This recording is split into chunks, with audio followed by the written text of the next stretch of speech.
Students, हमने कल छठी प्रश्नावली स्टार्ट की थी। उसके अंदर हम त्रिकोणमितीय अनुपात के जो फॉर्मूले होते हैं हमने उनके बारे में पढ़ा था। लंब बटा आधार, आधार बटा कर्ण, जो भुजाओं के अनुपात के द्वारा फॉर्मूले निकलते हैं वो। फिर जब विपरीत अनुपातों को गुणा करते हैं तो 6 फॉर्मूले वो पढ़े थे। फिर बोधायन प्रमेय के अंदर हम कितने फॉर्मूले निकाल सकते हैं, 3 फॉर्मूले वो पढ़े थे। कुल मिलाकर 15 फॉर्मूले पढ़े थे। ठीक है, आज हम जो त्रिकोणमितीय अनुपात है उनके कोणों के अंदर मान कितने होते हैं उनके बारे में पढ़ेंगे। ठीक है, तो जैसे हमने एक समबाहु त्रिभुज लिया, एक समबाहु त्रिभुज एबीसी लिया।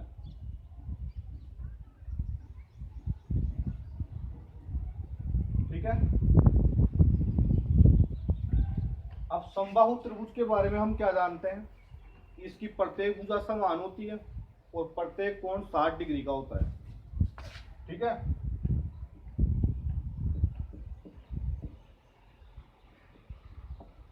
और प्रत्येक भुजा जो समान होती है उसको हमने ए मान लिया। एक भुजा ए होगी तो सभी भुजाएं ए होंगी। क्लियर। अब हमने किसी एक कोण से सम्मुख भुजा पर लंब डाला। ठीक है ना, लंब डाला तो लंब डाला समबाहु त्रिभुज में किसी कोण से सम्मुख भुजा पर लंब डाला जाता है तो वो सम्मुख भुजा को 2 बराबर भागों में बांटता है। तो ये भुजा पहले ए थी, तो अब क्या हो गई, ए बटे में 2, ए बटे में 2। समझ में आया। ये जो 60 डिग्री का कोण था वो उसका ये लंब डालते हैं, ये आधे आधे भाग में बट गया, 30 डिग्री और 30 डिग्री। क्लियर। अब जैसे हमने कोई सा भी एक त्रिभुज लिया, जैसे ये वाला त्रिभुज लिया ए बी और डी, कोई से भी एक त्रिभुज के अंदर ध्यान देंगे हम। जैसे मैं ये त्रिभुज लिया, अब इसके अंदर मैं अब इसको छोड़ दे थोड़ी देर के लिए। थीटा, मैं तुम्हें कल बताया था कि जब समकोण त्रिभुज में यहां पर थीटा हम यहां पर लेते हैं तो 90 डिग्री के सामने वाला तो कर्ण होता ही है, थीटा के पास वाली भुजा आधार और ये होता है लंब, बताया था। तो अभी मैं थीटा यहाँ पे है अपने पास में 30 डिग्री। ठीक है ना, तो 30 डिग्री थीटा यहाँ पर है तो 90 डिग्री यहाँ पे आ रहा है ना, ये इसके सामने वाली भुजा ये तो क्या हो गई, कर्ण। थीटा के पास वाली भुजा ये क्या होगी, आधार, और ये क्या है, लंब। क्लियर। तो हमारे पास में कर्ण भी है, लंब भी है, ये वाला आधार नहीं है। ठीक है, तो ध्यान से देखना, त्रिभुज ए बी डी में 90 डिग्री का कोण आ रहा है तो इसमें हम बोधायन प्रमेय लगा सकते हैं, बोधायन प्रमेय से। क्लियर। तो देखो, कर्ण स्क्वायर बराबर लंब स्क्वायर प्लस आधार स्क्वायर। तो कर्ण का मान कितना है, ए का स्क्वायर, लंब का मान कितना है, ए बटे में 2 का स्क्वायर, आधार का मान हमारे पास है नहीं तो उसका नाम लिख दिया ए डी। समझ में आया। क्लियर। ए स्क्वायर, ये प्लस का इधर आया तो माइनस का, ए का स्क्वायर 2 का स्क्वायर 4 बराबर A D square.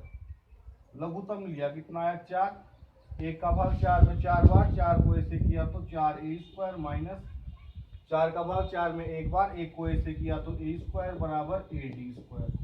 4 A square में से 1 ए स्क्वायर गया, कितना बचा, 3 ए स्क्वायर बटे में 4 बराबर ए डी स्क्वायर। अब हमें ए डी का मान निकालना है तो हमने दोनों तरफ अंडर रूट कर दिया, 3 ए स्क्वायर बटे में 4 बराबर ए डी का स्क्वायर। तो 3 का तो होता नहीं है तो अंडर रूट 3, ए का होता है स्क्वायर गया ना, का तो 4 का कितना होता है 2 बराबर ए डी। तो हमें ए डी का मान कितना प्राप्त हुआ, ए अंडर रूट 3 बटे में 2। क्लियर। समझ में आया तक। अब ध्यान से समझना, हमने बोधायन प्रमेय का प्रयोग करके AD का मान निकाल लिया। क्लियर। अब मेरे पास थीटा इधर आ रहा है। अब मेरे को जो भुजाओं के त्रिकोणमितीय अनुपात थे जो हमने कल शुरुआत में पढ़े थे उनके मान निकालना है। ध्यान से समझना, मैं पहला अनुपात क्या लिखा था, साइन थीटा लिखा था। तो थीटा की जगह, थीटा किसको व्यक्त करता है, कोण को, तो थीटा की जगह भी यहाँ पे क्या आ रहा है, 30 आ रहा है। तो यहाँ पे हमने लिखा साइन 30। सही है। तो साइन 30 बराबर क्या होता है, लाल बट्टा कक्का के अनुसार लंब बटे में कर्ण, लंब बटे में कर्ण। तो साइन 30 बराबर, अब लंब का मान कितना है, a बटे में 2, और कर्ण का मान कितना है, a। लंब का मान a बटा 2, थीटा यहाँ पे आ रहा है 90 डिग्री के सामने वाला कर्ण, थीटा के पास वाला आधार, और ये क्या है, लंब।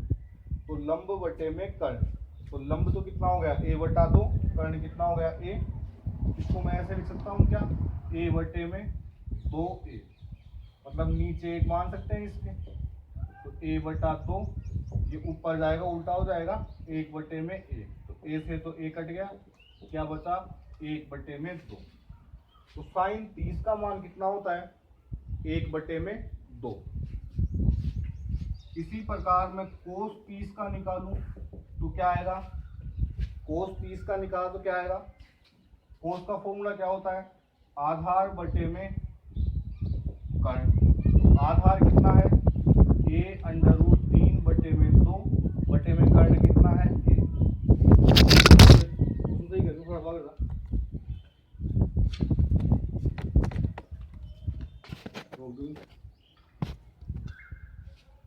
सही है।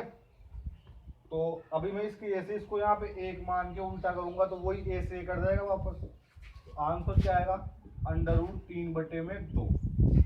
कोस 30 का मान कितना है, अंडर रूट 3 बटे में 2। फिर मैं टेन 30 का निकालूं तो लंब बटे में आधार, लंब कितना है, a बटे में 2, आधार कितना है, a अंडर रूट 3 बटे में 2। 2 से 2 कट गया, a से कट गया, ऊपर तो क्या बचा 1, नीचे क्या बचा अंडर रूट 3। तो टेन 30 का मान क्या आया, 1 बटे में अंडर रूट 3। सही है। ऐसे ही अपन आगे उल्टा उल्टा करते जाएंगे इसको विपरीत। तो कोट 30 बराबर, कोट किसका उल्टा होता है, टेन का, कितना हो जाएगा, अंडर रूट 3 बटे में 1, मतलब अंडर रूट 3। सही है। सेक 30 कितना हो जाएगा, हम इसको अनुपात से भी निकाल सकते हैं। आधार बटे में लंब करेंगे तो ये मान रखेंगे तो उल्टा करेंगे यही आएगा। सेक 30 का क्या होगा, कोस का उल्टा 2 बटे में अंडर रूट 3। कोसेक 30 कितना आएगा, कितना आएगा, साइन का उल्टा 2 बटे में 1 बराबर 2।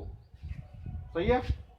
तो हमने इस प्रकार से साइन 30 के मान, साइन वो 30 डिग्री के कोणों के त्रिकोणमितीय अनुपात कितने होते हैं वो निकाले हमने। सही है। अब इसी डायग्राम से हम ये भी निकाल सकते हैं, कोस वाले 60 वाले भी निकाल सकते हैं, 60 डिग्री के त्रिकोणमितीय अनुपात। कैसे, अब बताया था 60 यहाँ पे आ रहा है, अभी मैं 60 यहाँ पे ले लूँ, अब इसको छोड़ दो थोड़ी देर के लिए, 60 यहाँ पे ले लूँ, थीटा यहाँ पे आ रहा है, तो 90 के सामने वाली भुजा तो क्या हो गई कर्ण, थीटा के पास वाली भुजा आधार, और ये क्या हो गया लंब। सही है। जैसे मैं साइन 60 का निकाला, साइन 60, साइन थीटा बराबर क्या होता है, लंब बटे में कर्ण। तो लंब कितना है, a अंडर रूट 3 बटे में 2, कर्ण कितना है a से a कट गया, क्या बचा अंडर रूट 3 बटे में 2।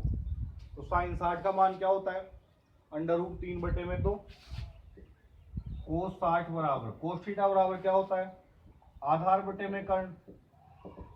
तो आधार कितना है, a बटे में 2, कर्ण कितना है a से a कट गया, क्या बचा 1 बटा 2। टेन थीटा बराबर, मतलब टेन 60, टेन थीटा बराबर क्या होता है, लंब बटे में आधार। ठीक है। तो लंब कितना है, a अंडर रूट 3 बटे में 2, और आधार कितना है a बटे में 2। 2 से 2 कट गया, ए से ए कट गया, क्या है √3। सही है ना। इसी प्रकार हम दूसरे में निकाल सकते हैं। कोट 60 बराबर क्या होगा, इसका उल्टा 1/√3।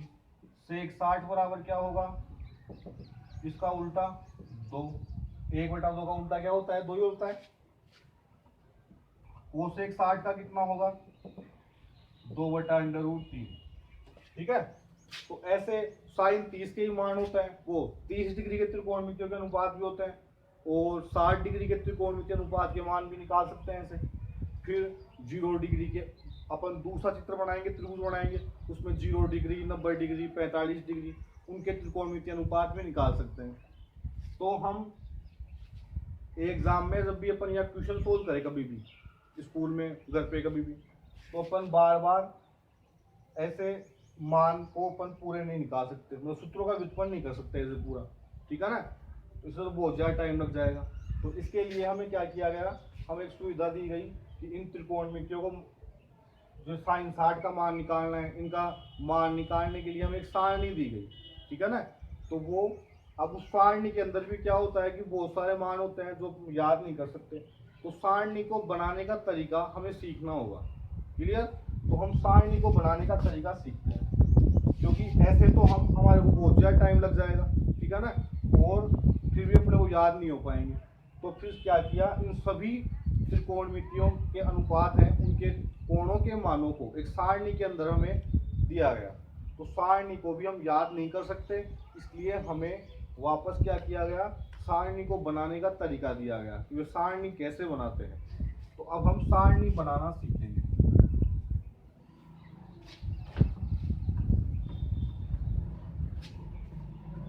हमारे 6 अनुपात होते हैं, sine theta, cos theta, tan theta, cot theta, sec theta, cosec theta, होते हैं 6 अनुपात। तो सबसे पहले क्या किया गया, यहां क्या बोलते हैं, 0, 1, 2, 3 और 4 हमें 0 डिग्री, 30 डिग्री, 45 डिग्री, 60 डिग्री और 90 डिग्री इनके मान निकालने हैं। ठीक है ना।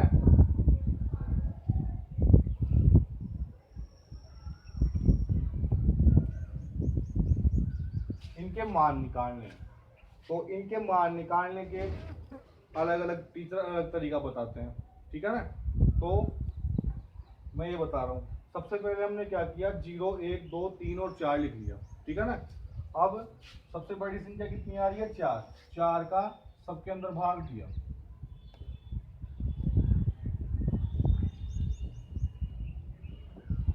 जो कट रहा है उसको काटा, तो 0 में 4 का भाग गया तो 0 बार, 1 में 4 का भाग नहीं जाता, इसको छोड़ दिया ऐसे की ऐसे। दोनों में किसका भाग जा रहा है, 2 में 4 में 2 का भाग जा रहा है, 1 बार और 2 बार।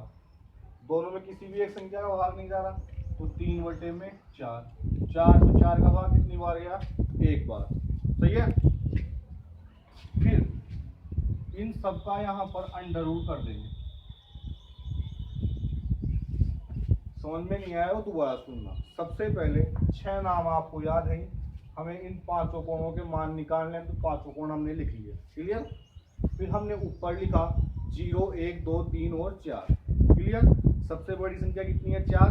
4 का हमने सभी के अंदर भाग दिया, जिसके अंदर भी भाग जा रहा है उसको हल किया, या जो दोनों अनुपात कट रहे हैं उनको काटा, और जो नहीं कट रहा है उसको ऐसे कैसे छोड़ दिया। तो हमें ये लाइन प्राप्त हुई, 0, 1/4, 1/2, 3/4 और 1। और सबका हमने अंडर रूट कर दिया। तो अंडर रूट करने के बाद जो भी मान आया उसको साइन में उतारेंगे। तो 0 का अंडर रूट क्या होता है, 0। सही है। 1 का अंडर रूट 1, 4 का कितना होता है, 2। सही है। 1 का अंडर रूट कितना होता है, 1। 2 का नहीं होता है, 1, उसको अंडर रूट 2 ही रहने दिया। सही है। 3 का अंडर रूट नहीं होता है, अंडर रूट 3। 4 का अंडर रूट क्या होता है, 2। और 1 का अंडर रूट क्या होता है, 1।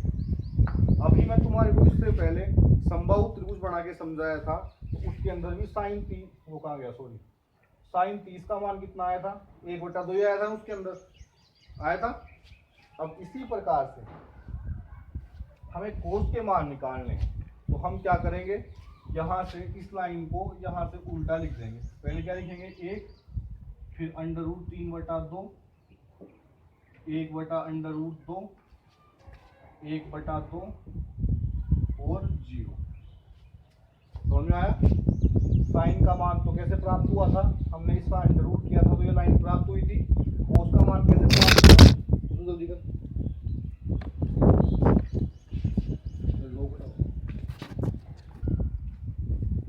क्लियर। ये हमने अंडर रूट किया था तो साइन वाई लाइन प्राप्त हुई थी, फिर इसको यहाँ से उल्टा लिखना स्टार्ट किया तो ये हमारे कोस वाली लाइन प्राप्त हुई। ठीक है। अब टेन थीटा, तो टेन थीटा का तुम्हें अभी फॉर्मूला आपने पढ़ा था कि टेन थीटा बराबर क्या होता है, साइन थीटा बटे में कोस थीटा। सही है ना। मतलब टेन थीटा हमें कब प्राप्त होगा, जब हम साइन के मानों में कोस के मानों का भाग देंगे तब। सही है। तो साइन के मानों में कोस का भाग देना है, तो 0 में 1 का भाग दिया तो 0, 1/2 में √3/2 का भाग देंगे तो 2 से 2 कट जाएगा, नीचे वाली से नीचे वाली कट जाएगी, ऊपर तो क्या बचेगा 1 और नीचे क्या बचेगा √3। सही है। ये दोनों समान आ रहे हैं तो दोनों के अंदर भाग देंगे, दोनों पूरे पूरे कट जाएंगे, क्या बचेगा 1, इसमें भी 2 से 2 कट जाएगा, ऊपर तो क्या बचेगा √3, नीचे क्या बचेगा 1, तो नीचे 1 उतारना जरूरी नहीं है, क्या बचेगा √3। 1 में 0 का भाग देंगे तो क्या आएगा अनंत। जो अनिश्चित संख्या होती है, अनिर्धारित होती है, 0 में किसी भी संख्या का भाग देते हैं तो 0 आता है, और 0 का किसी भी संख्या में भाग देते हैं तो क्या आएगा इन्फिनिटी, मतलब अनंत आएगा। ठीक है। समझ में आया यहाँ तक। अब कोड का मान निकालने के लिए वापस यहाँ से उल्टा करते हैं, इन्फिनिटी √3, 1, फिर ये 1/√3 और 0। सही है। अब सेक का मान निकालना है, तो सेक का फॉर्मूला हमने क्या पढ़ा था, सेक थीटा बराबर क्या होता है 1 में कोस थीटा। मतलब जैसे मान लो 1/2 है, इसके ऊपर यदि मैं 1 लगा दूं, इसका मतलब क्या हुआ, ये ऊपर जाके उल्टा हो जाएगा ना 2/1। मतलब इसका मतलब क्या है कि कोस के जो भी मान आएंगे, सेक का मान कब प्राप्त होगा, जब हम कोस के मानों के ऊपर 1 लगाएंगे, मतलब उल्टा कर देंगे उनको, कोस के खुद के मानों को उल्टा कर देंगे। जैसे कोस का मान ये है, इसके ऊपर मैं 1 लगाऊंगा, 1/1 का मान क्या होगा 1। कोस का मान √3/2 है, इसके ऊपर मैं 1 लगाऊंगा, ये ऊपर जाके उल्टा हो जाएगा, क्या आएगा 2 में √3। इसको उल्टा करूंगा तो √2 में 1 आएगा, तो 1 नीचे लगाना जरूरी नहीं है, तो क्या आएगा √2। इसको उल्टा किया तो 2, इसके ऊपर 1 लगाऊंगा तो 1 में किसी भी संख्या का भाग देते हैं तो क्या आता है अनंत। समझ में आया। अब कोसे का मान निकालने के लिए वापस यहां से उल्टा करते हैं, अनंत 2 √2, 2 में √3 और ये 1। सही है। ध्यान से समझना, ये हमें सारणी प्राप्त हुई, सारणी के अंदर हमें 2 ही मानों में दिक्कत आई। देखो पहला मान तो हमने अंडर रूट किया था तो पहली लाइन प्राप्त हो गई थी, ऐसे केस हो गई थी। दूसरी लाइन प्राप्त करने के लिए हमने यहाँ से उल्टा किया, वापस तो उल्टा करके लिखा। तो एक तो टेन के मान में प्रॉब्लम आई कि हमने टेन का मान हमें इस प्रकार से निकालना पड़ेगा, साइन के मानों में कोस का भाग देंगे, तो साइन के मानों में कोस का भाग दिया तो टेन प्राप्त हुआ, फिर टेन को यहाँ से उल्टा कर दिया तो कोट प्राप्त हुआ। फिर वापस सेक का मान करने में दिक्कत आई याद करने में, तो सेक का फॉर्मूला क्या होता है 1 में कोस, कोस के मानों को उल्टा कर दिया सेक प्राप्त हुआ, और यहाँ से उल्टा किया सेक के मानों को तो कोस प्राप्त हुआ। ठीक है।